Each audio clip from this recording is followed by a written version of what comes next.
회색 도시의 하늘 아래 비는 끊임없이 내리고 있었다. 그 비는 오랫동안 이 도시를 잠식해온 죄악의 냄새를 덮기 위한 듯 혹은 씻어내려는 듯 내렸다. 그렇게 음습한 도시의 한복판에서 두 명의 형사가 서로를 향해 말없이 걸어오고 있었다. 노장 형사 서머셋과 신참 형사 밀스. 그들의 만남은 우연이 아니었고 사건은 이미 시작되고 있었다. 서머셋은 퇴직을 앞둔 냉철하고 관조적인 인물이다. 도시의 부패와 무관심 속에서 그는 어느새 무뎌진 직감을 조용히 갈무리하고 있었다. 반면 밀스는 젊고 혈기 넘치며 정의에 대한 열정을 품고 이 도시의 자청에 들어온 이상주의자다. 이 대조적인 두 사람은 아주 특별한 사건 앞에서 같은 목표를 향해 나아가게 된다. 처음 발견된 시신은 충격적이었다. 한 남성이 식탁에 앉은 채 부패한 음식에 파묻혀 있었다. 그의 입은 먹고 또 먹다가 찢어진 듯 벌어져 있었고 냉장고 뒤에는 고통과 분노를 반쯤 삼킨 듯한 글씨가 벽에 남겨져 있었다. 탐식, 글러터니. 그것은 인간의 죄악 중 하나였고 그것은 시작이었다. 곧이어 연이어 발생하는 살인. 사건마다 공통적으로 남겨진 단서들. 교묘하게 배열된 장면과 정교한 계획. 두 번째 희생자는 재산을 탐한 변호사.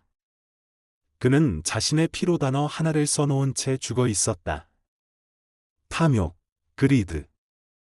서머셋은 도서관에서 단서를 찾는다. 그는 중세 신학의 대제 목록을 떠올린다. 7가지 죄악. 탐식, 탐욕, 나태, 분노, 교만, 질투, 세교. 이 살인은 단순한 범죄가 아니라 철학적 선언이며 신념에 기반한 설계된 연쇄극이었다. 범인은 단순한 살인자가 아니었다. 그는 세상을 향해 메시지를 전하려는 자였고 그의 방식은 끔찍했지만 치밀했다. 한 사건, 또 다른 사건. 나태의 죄를 상징하는 희생자는 침대의 쇠사슬로 묶인 채로 1년 동안 생명만을 유지하다 끝내 죽음에 이른 자였다. 서서히, 그러나 분명하게 밀스와 서머셋은 이 살인자가 무엇을 하려는지 감지한다. 그는 인간의 타락을 고발하고 있었고 동시에 자기 자신조차 그 죄의 일부로 편입시키고 있었다. 그러던 어느 날 범인은 스스로 경찰서에 나타난다. 그의 손에는 희생자의 피가 묻어 있었고 그는 조용히 자신이 마지막 두 죄악을 남겨두고 있다고 말한다. 그 죄는 질투와 분노. 그리고 자신이 그것을 완성하겠다며 밀스와 서머셋을 마지막 장소로 안내하겠다고 제안한다. 도시 외곽, 끝없는 들판에 도달했을 때 한 택배 차량이 밀스를 향해 다가온다.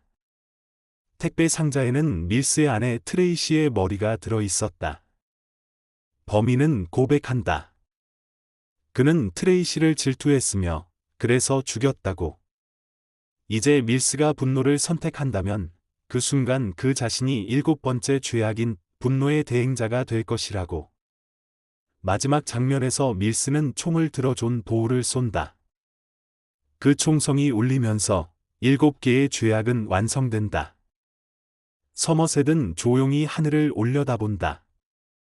절망과 무력감, 그리고 세상에 대한 오래된 슬픔이 그의 눈에 비친다. 이 이야기는 단지 범죄 스릴러가 아니다. 그것은 인간 내면의 어두움, 사회의 도덕적 붕괴, 그리고 정의라는 이름으로 감정에 휘둘리는 인간의 나약함을 고발하는 장대한 서사시다. 세븐은 단순한 스릴러 영화가 아니다. 이 작품은 죄와 벌, 인간의 본성과 사회의 무감각함에 대해 깊이 묻는 철학적 텍스트에 가깝다.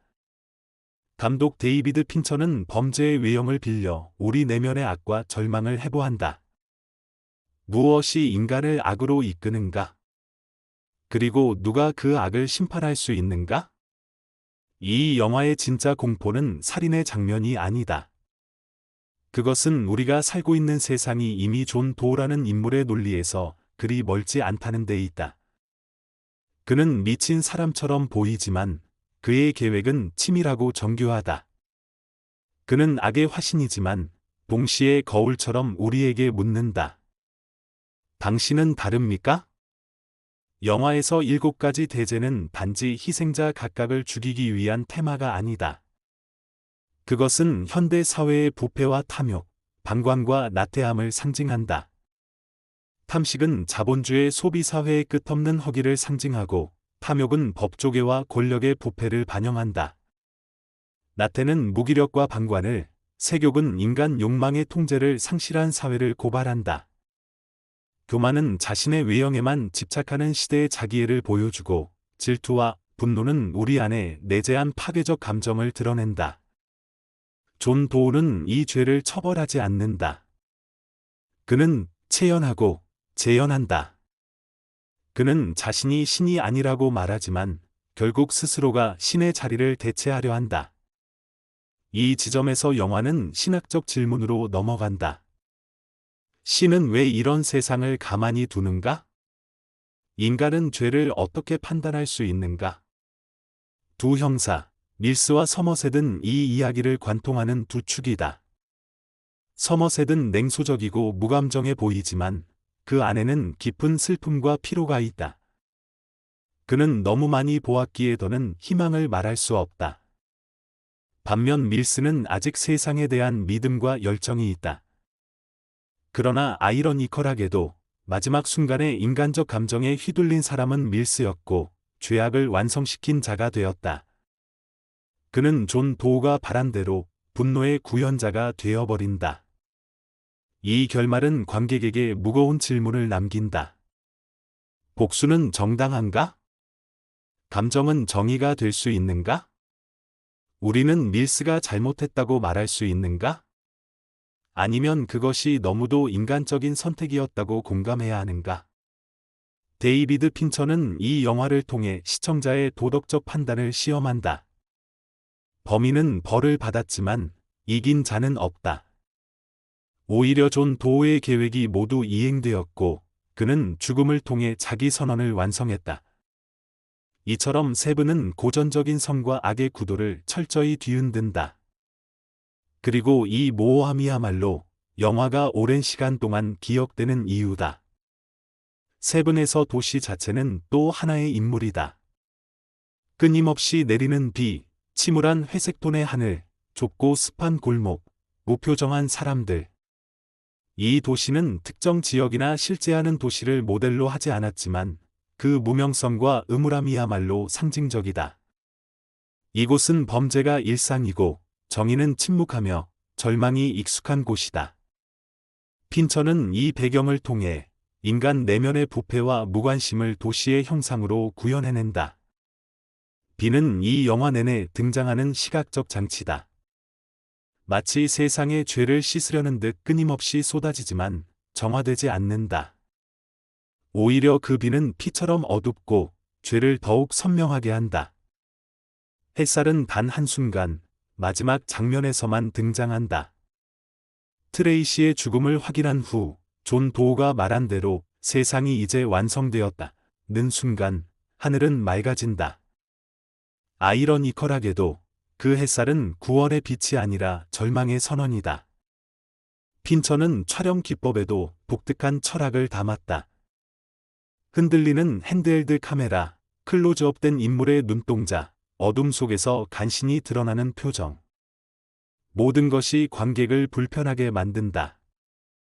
이 불편함은 영화의 주제와 맞닿아 있다. 악은 불쾌하고 혼란스러우며 익숙해져선 안 되는 감각이라는 메시지다. 종교적 상징도 곳곳에 배치된다.